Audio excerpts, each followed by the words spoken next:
Bonjour Nicolas Seferiadis. Bonjour Alexandre. Merci de nous accueillir ici, salle Beau Séjour, la salle évidemment des Sables Vendée Basket dont vous êtes le président Nicolas depuis 2021.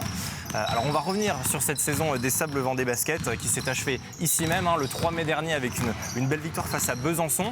Une saison loin d'être évidente, mais tout d'abord Nicolas, quel est votre état d'esprit après cette saison qui s'est achevée sur un maintien en N1 ? Alors maintenant que c'est fini, on est heureux, mais c'est vrai que ça a été une saison assez éprouvante. Parce qu'on n'était pas du tout à la place qu'on souhaitait. Mais bon, on s'en sort bien, donc vous savez comment c'est. Après, on garde le positif et on regarde devant plutôt que de regarder derrière. Mais c'était une année éprouvante quand même pour tout le monde. Justement, alors cette seconde phase de National 1, elle a été quasiment parfaite avec 7 victoires en 8 matchs. Vous terminez premier du groupe C. Qu'est-ce qui, selon vous, explique de telles performances dans le sprint final qui était aussi crucial ? Alors en préambule, je dirais que c'est plutôt le début de saison qui a été compliqué. On avait une équipe pour jouer une autre poule, soit la poule moyenne avec certitude, soit peut-être même la poule haute. Bon, ça ne s'est pas passé comme ça, on a eu beaucoup de blessures.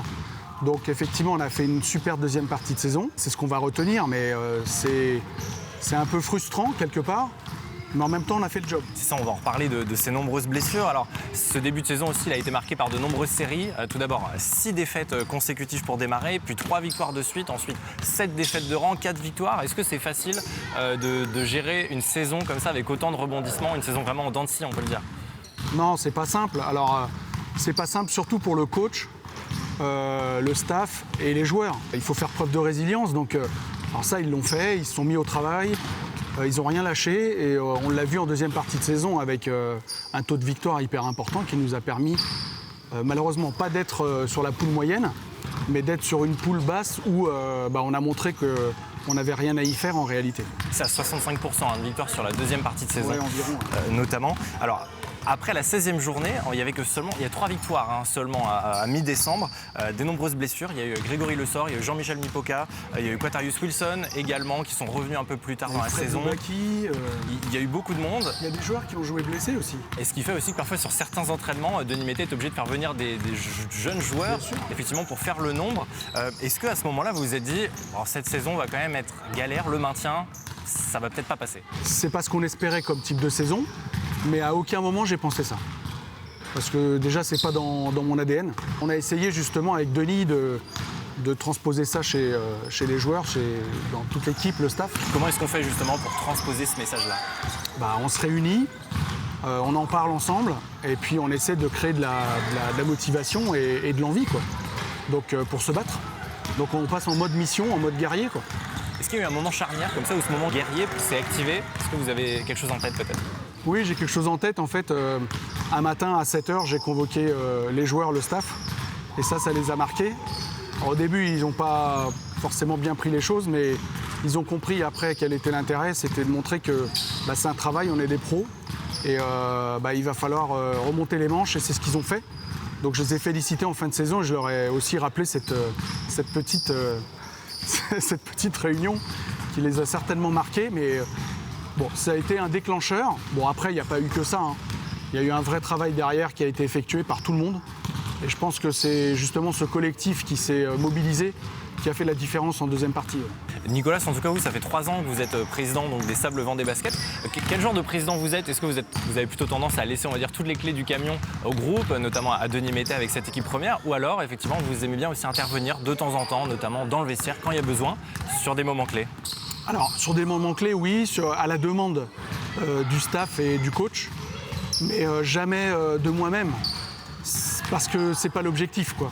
Si j'ai recruté Denis Mété en tant que coach, mais aussi manager de l'équipe première, le but c'était qu'il ait les clés. Il a les clés. Et lorsqu'on était à 6 défaites, 0 victoire, je lui ai dit une phrase qui était importante. Je lui ai dit on mourra ensemble ou on vaincra ensemble. Donc on a réussi à vaincre ensemble. Donc il faut absolument motiver ses troupes et être un marchand de positivisme, parce que sinon on s'en sort pas. Donc je savais que ça allait payer à un moment donné, le travail paye toujours. Donc je pense que j'ai eu raison. Et moi je suis pas interventionniste, mais à la demande, s'il y a besoin d'appuyer sur certains points, oui. Justement, on parlait de Denis Mété, entraîneur donc, de cette équipe première. Comment est-ce que vous jugez sa première saison, notamment aussi sur le plan managérial avec ce groupe ? Je trouve qu'il s'est vraiment bien adapté aux difficultés. À un moment donné, on a eu 3 blessés, on a eu 3 pigistes dans la même semaine, donc il a beaucoup travaillé. Hein. Pas que lui, il y a aussi son assistant Clément, enfin tout le monde s'est mobilisé. Donc ils ont fait ce qu'il fallait pour que ça fonctionne, mais je sais que ça a été épuisant pour eux aussi. Hein. Quel va être son avenir à Denis Métet? Est-ce qu'il est reconduit sur le banc la saison prochaine ou alors c'est un nouveau projet qui démarre? Alors Denis, à la base, il a un contrat de 2 ans plus 2 ans en tant que coach. Étant donné que Jérôme Navier, notre général manager, a émis le souhait de ne pas continuer la saison prochaine, j'ai proposé à Denis, naturellement, parce qu'il veut s'investir ici auprès de nous, de prendre ce poste de général manager. Et donc on est en train de travailler sur ce sujet-là. Ouais. Donc vous avez en tête peut-être un prochain coach déjà pour la saison prochaine? Pas encore, on a quelques candidatures, c'est un peu tôt. Mais on a quelques belles candidatures et donc on va choisir la personne la plus adaptée par rapport à notre projet. Nouvel entraîneur donc, et puis aussi sûrement des nouveaux joueurs et puis des départs. Est-ce que Nicolas Seferiadis, on peut déjà donner quelques noms de joueurs qui ne seront plus sous les couleurs du LSVB la saison prochaine? Alors c'est un peu tôt parce qu'on est en discussion justement pour certains renouvellements. Mais il faut savoir qu'il y a 5 joueurs qui de toute façon sont sous contrat. En tout cas, on veut garder une ossature pour pas commencer à zéro comme l'année dernière, on n'avait que Greg Le Sort. L'idée c'est vraiment de garder ce noyau collectif et puis de construire autour plutôt. Si on reste sur la même dynamique et qu'on commence la saison avec la même dynamique que cette fin de saison, ah oui, on peut être ambitieux, ouais, pourquoi pas. Les ambitions justement, est-ce qu'elles sont déjà définies pour la saison prochaine, 2024-2025? Qu'est-ce que vous souhaiteriez faire justement de ce club, Nicolas?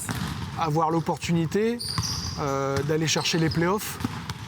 Pour une première fois, ça serait bien. Maintenant, on sait que c'est du sport et il n'y a rien d'écrit. On a les moyens d'y arriver, mais bon, après, encore une fois, je vous le dis, il y a quand même une part de réussite. On espère être plutôt en poule haute qu'en poule basse, comme je pense beaucoup de clubs.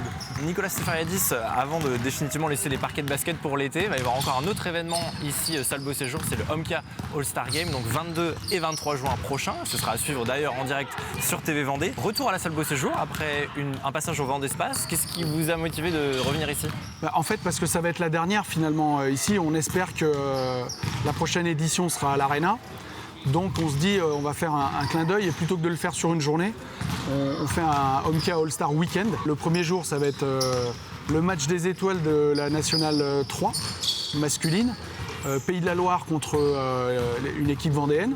Et le deuxième jour, une sélection N1 contre une sélection Pro B. Avec aussi plusieurs événements, un dunk contest, aussi plein d'animations. Voilà, plein d'animations et ça va être la fête du basket en Vendée. On espère pouvoir accueillir un maximum de monde pour fêter cette fin de saison tous ensemble. Merci beaucoup Nicolas. Et puis donc on se retrouve ici les 22-23 juin pour le Homka All-Star Game. Vous serez sur le parquet, on vous verra? Oui, avec plaisir. Merci Nicolas. Merci à vous.